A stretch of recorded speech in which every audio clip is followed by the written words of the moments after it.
Isaiah chapter 9, verses 6 to 7. For to us a child is born, to us a son is given, and the government will be on his shoulders. And he will be called Wonderful Counselor, Mighty God, Everlasting Father, Prince of Peace. Of the increase of his government and peace there will be no end. He will reign on David's throne and over his kingdom, establishing and upholding it with justice and righteousness from that time on and forever. The zeal of the Lord Almighty will accomplish this. And then reading from Luke chapter 2, verses 6 and 7. While they were there, the time came for the baby to be born, and she gave birth to her firstborn, a son. She wrapped him in cloths and placed him in a manger because there was no room for them in the inn. Now that was unexpected. If there's ever a season or a time of year where expectations are high, don't we have to admit it would be Christmas? I mean, just think for a minute about the food. I mean, isn't there something, maybe a few somethings, that if they weren't there to eat around the Christmas season, we'd be disappointed. It just kind of wouldn't feel like Christmas.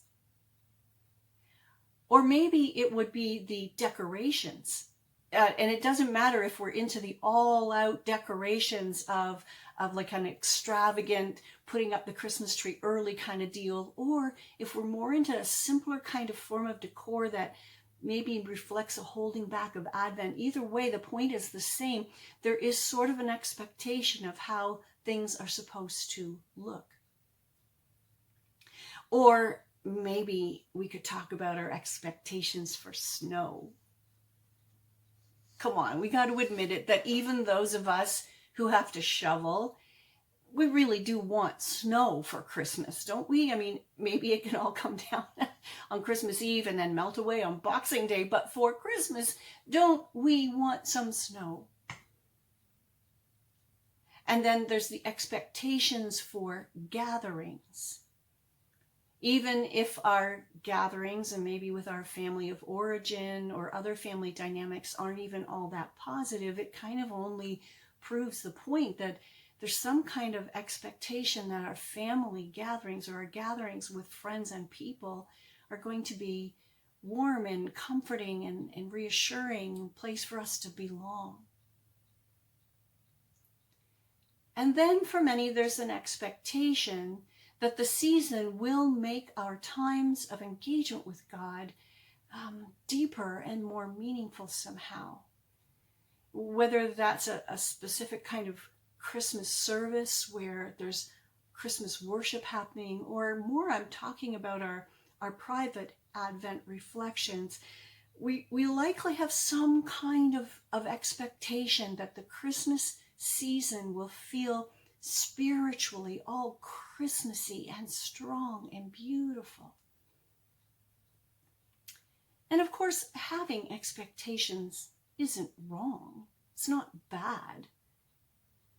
In fact, most, if not all, of our expectations around the Christmas season are a direct result of our parents or our faith communities helping to instill some traditions and meaningful rituals that to help to kind of really deepen the meaning of the season for us.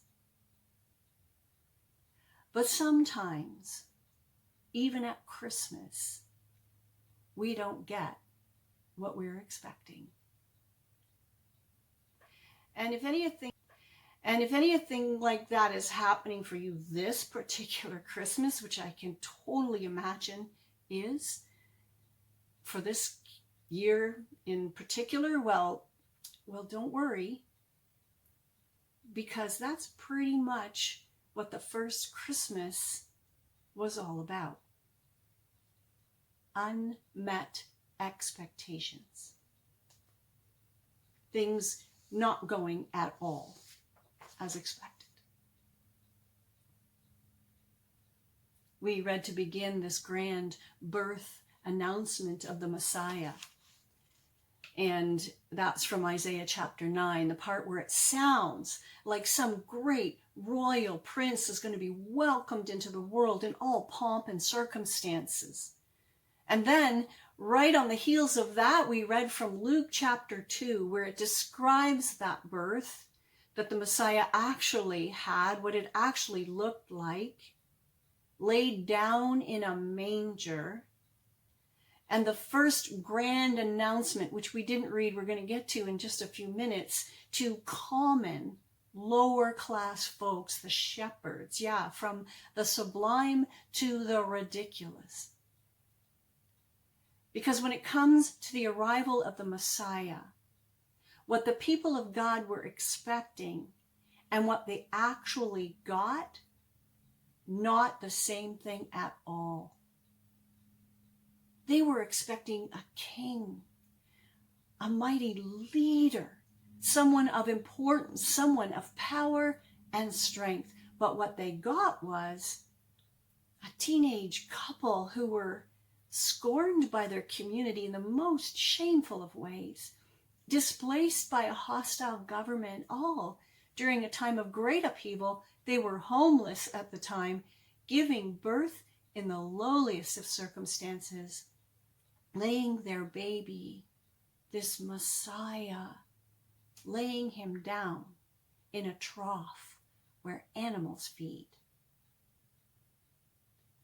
How does a king not even have a bed? This is not what they were expecting. Except what they got, oh, so much more than anything they could have imagined. They didn't recognize it at first, but the richness of what they got, even though it looked like far less than, was actually so much more. More for them and more for us. So this is Christmas? That's the question we've been asking together as we journey through the Advent season of 2020. Probably a similar kind of question that we might be asking for the whole year, like this sort of umbrella question of all of 2020. Hey, what's going on here? And this would be exactly what everyone was saying about the birth of Jesus. This birth was exactly the opposite of what they were expecting. It was shocking, actually. And yet it was much more, because it profoundly spoke the heart of God into humanity. The heart of God to be with us. The heart of God to embrace all people. See, the shock of God's arrival in such an unexpected, upside-down kind of way only reveals the lengths that he'll go to be with us. And it reveals his inclusive passion for all people. It's as if in this unmet expectation of his lowly birth and the surprising first announcement to common shepherds, God is saying, this is who I am. This is what I'm like. This is my heart. So much more than they expected. Like, what does it mean that God would go to such lengths to be with us? The shock of God's arrival in such an unexpected, upside-down kind of way reveals the lengths that he will go to be with us. What does that mean? Ever play that party game, Degrees of Separation? It's where you go around the room and you try to figure out who has the closest connection to the most famous person. For example, maybe you got to be one of the dancers in the TV drama And with an E when they were filming locally at Steckle Farm one June. That would be cool. That would get you a lot of points in the game. And that's Kim Intoff in the back there, in case you can't tell. Or maybe someone you know has a brother who's met the Queen like twice. And that's Bruce and Brian Ogilvy's brother Graham, by the way. So the Queen, wow, like there's one step separate maybe, but still the Queen. So lots of good points for that. Okay, maybe someone you know, like me, got to swim with Kaleko, the dolphin, who was also in the movie 50 First Dates, who directly engaged and interacted with Drew Barrymore. Okay, between me and Drew Barrymore, 1 degree of separation. That's pretty cool. Except I think I have to admit that Graham and the Queen probably wins the game. And it's a fun game, and you can learn a little bit about the people in the room if you don't know each other very well. But we have to admit, even in the funness of that game, what we're kind of trying to do is sort of stake our own little claim to fame because of rubbing shoulders with someone famous or important. There's something in us, I don't know, common folk that seem excited or surprised or amazed if we get up close with someone who has any sort of celebrity status. And if someone famous actually ever arrived on our doorstep, like if the Queen of England showed up at your house, wouldn't that be crazy? You hear a knock on the door, you open the door, there she is standing there on your porch. What a shock. And that's what God did. That's what the King of Kings, the creator of the universe, the Most High God, Yahweh, ruler of all, that God did. He showed up on our doorstep. Or like Eugene Peterson paraphrases John chapter 1, he moved into the neighborhood. Bethlehem is famous now, but it wasn't then. It's a totally out of the way place, not particularly top star on anyone's travel rating. A backward little town. Certainly not the place that you would expect a king to be born, a Messiah to be born. The Jews, they would have been thinking, clearly, they would have been thinking Jerusalem, the city of God, the city of Zion, the place where David's palace was, the place where Solomon's temple was, a place of importance. But God chose Bethlehem. He chose 2 teenagers. He chose a manger. He came down, all the way down to us.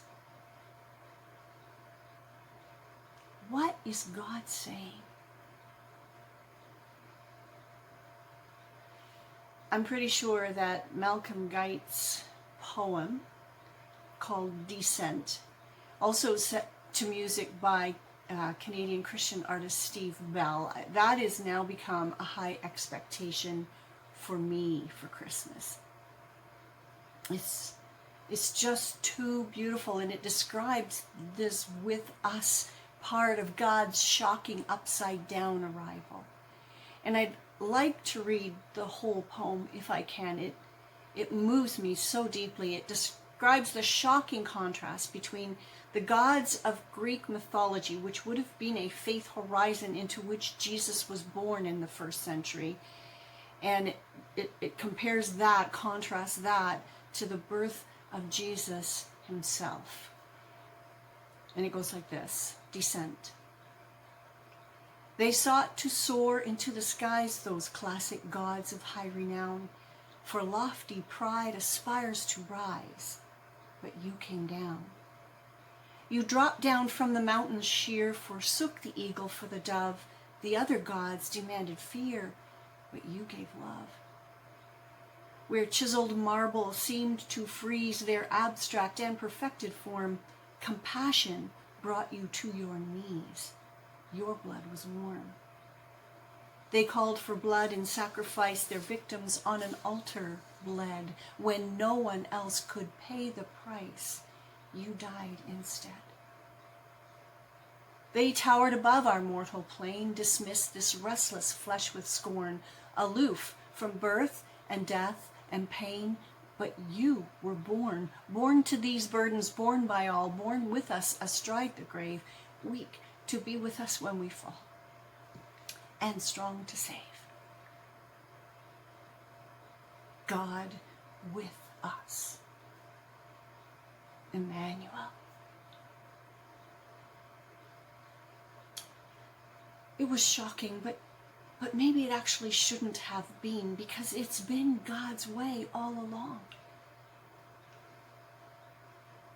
Ezekiel 37:27, my dwelling place will be with them. I will be their God, and they will be my people. This expression of God's heart through the prophet is one of countless in the Old Testament that speaks of his deep desire to be among, to dwell, to be with his people. And this is the very thing that set Yahweh apart from all other gods, like the poem describes. So not shocking, but yes, maybe it should shock us, because it needs to rattle us a little bit and then come back around to help us. Because that first Christmas wasn't anything like what was expected. But the richness of what they got, even though it looked so different, so much lesser than, was actually far, far more. God came down, all the way down, to be with us. Just hold on to that for a second, because there's another part to this. As well as seeing the lengths God will go to be with us, there's this surprising sense of his passion to include all people. And here we want to go back to Luke chapter 2 and this announcement to the shepherds, this surprising announcement to shepherds. And I want to read verses 8 to 12 for you from the account in Luke 2, which will sound familiar, but I want to kind of read it in a way that I'm pretty sure the angel would have experienced it. Okay, so go with me on this. And there were shepherds living out in the field nearby, keeping watch over their flocks at night. An angel of the Lord appeared to them, and the glory of the Lord shone around them, and they were terrified. But the angel said to them, do not be afraid. I bring you good news of great joy that will be for all the people. Today in the town of David, a Savior has been born to you. He is Christ the Lord. This will be a sign to you. You will find a baby wrapped in cloths and lying in a manger. I can't help but think this would have been one of the most exciting assignments this angel has ever received, because he knows what's going on here. He knows what God is doing.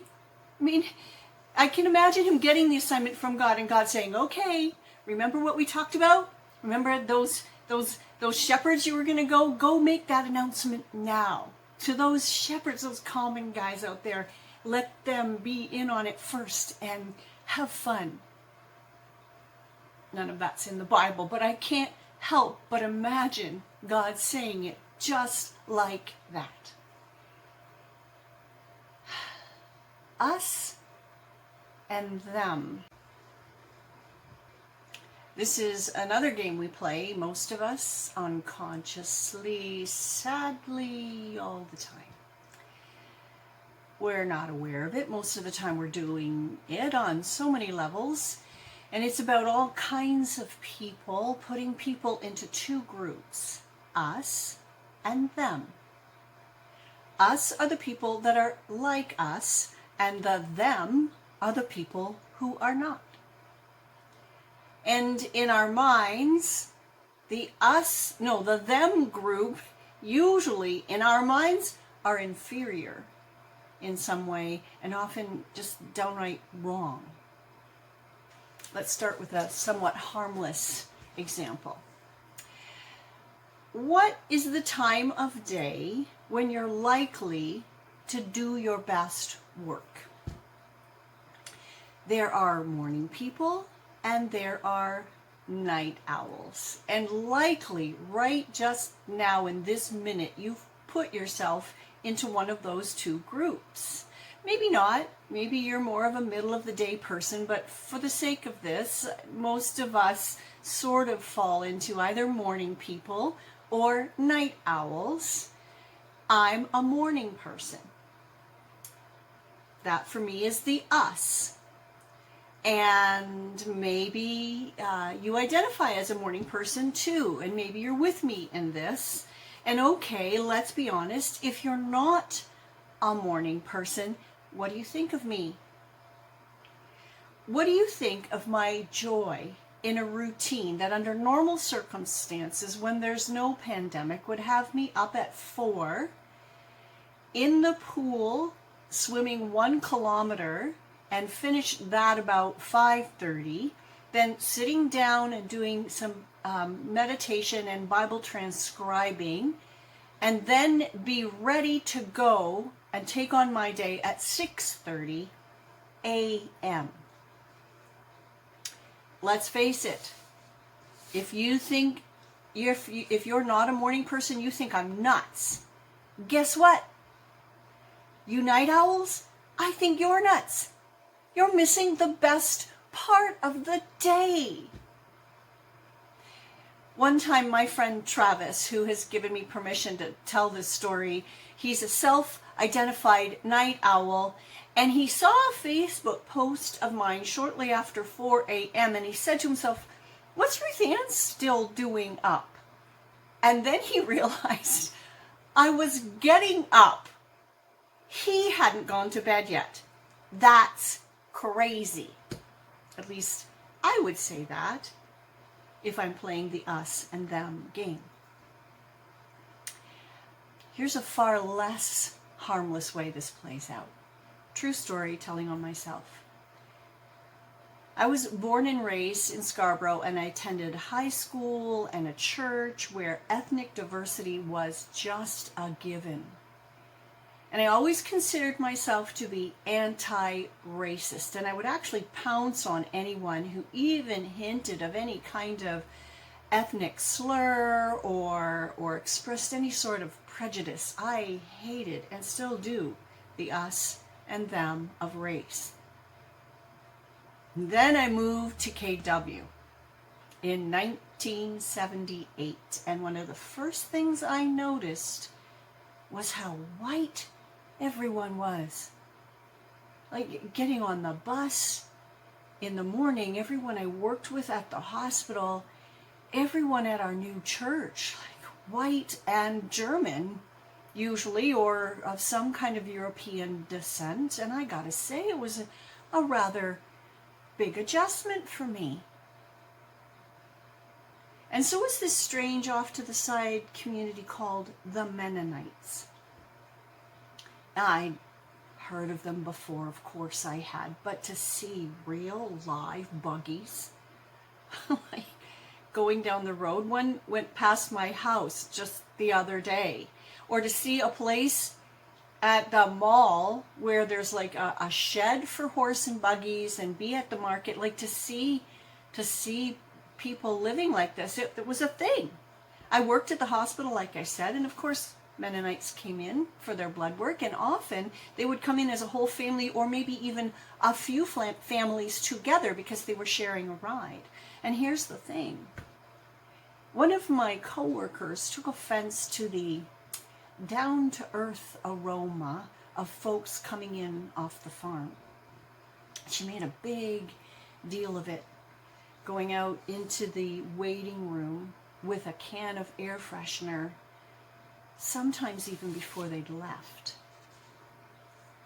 Us and them. I worked there for 4 years with this coworker spraying down the waiting room every time. And then at that same hospital, I birthed my first daughter, Kristen, and not a few hours after I was settled into our room, which was a ward with 4 beds, they wheeled in another newly delivered mom, and I could tell by her prayer bonnet that she was Mennonite. And I am so horrified now about what my first thoughts about this were.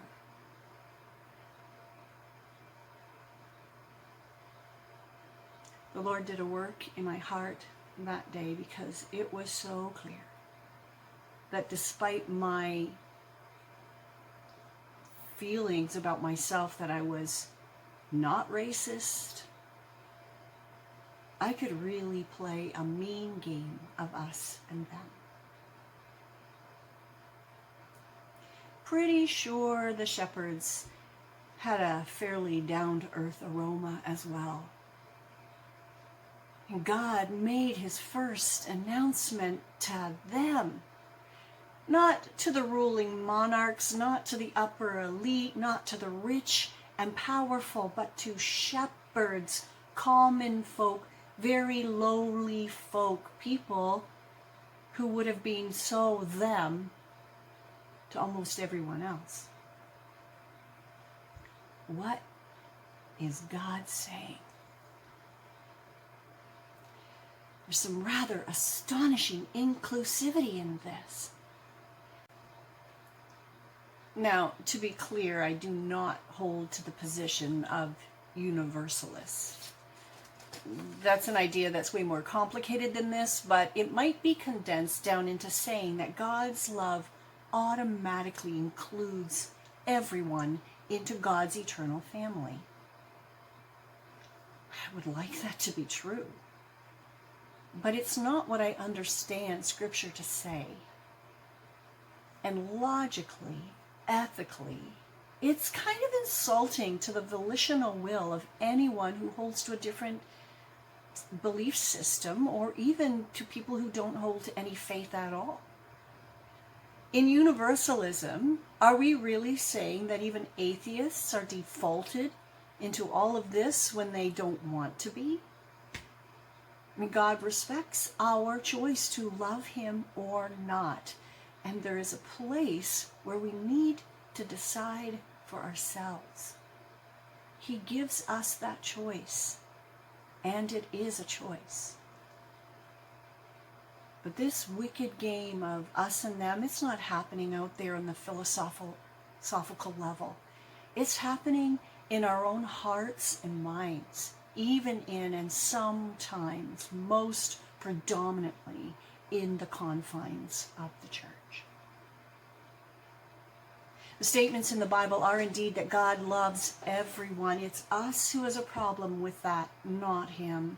We seem to think that we have the right to pass judgment on others, to draw conclusions, to decide who God loves and who he doesn't, who's in and who's out, who's worthy and who's not, us and them.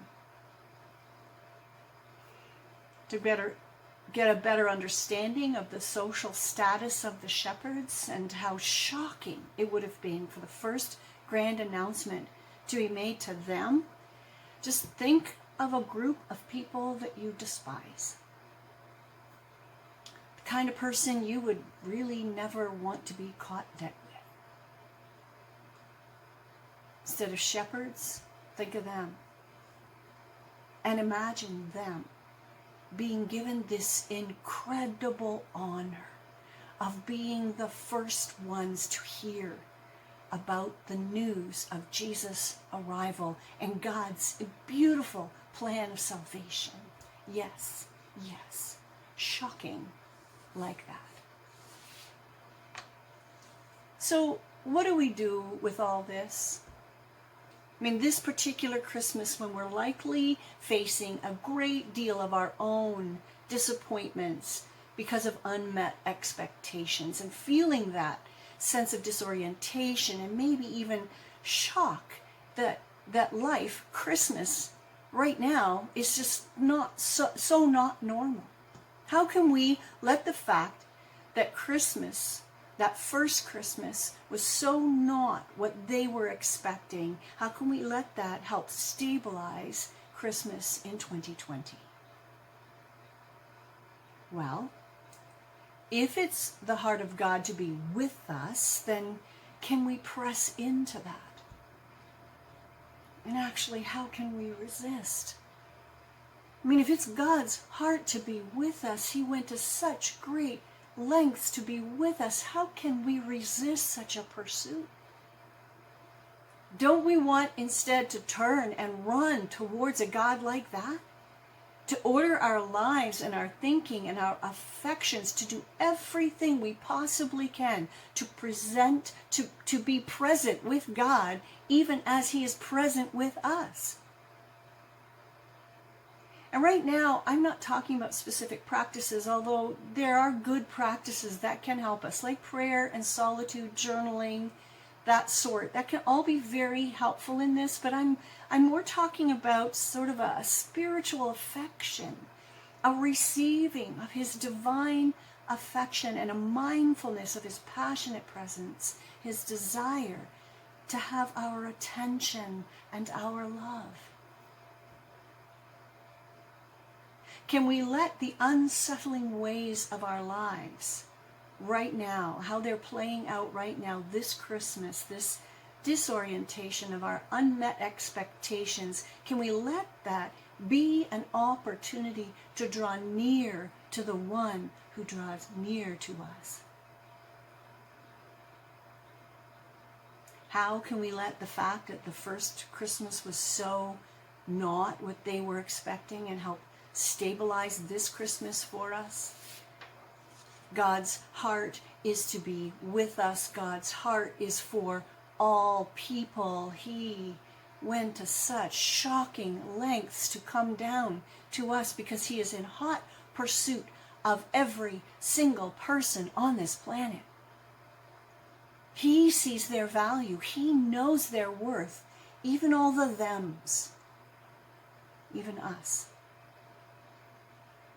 Can we let the unsettling ways that our lives are happening this Christmas and all the wretched news that's been happening all year, can we let that be an opportunity to ruthlessly root out all sense of division and judgment and despising and condemnation and hatred?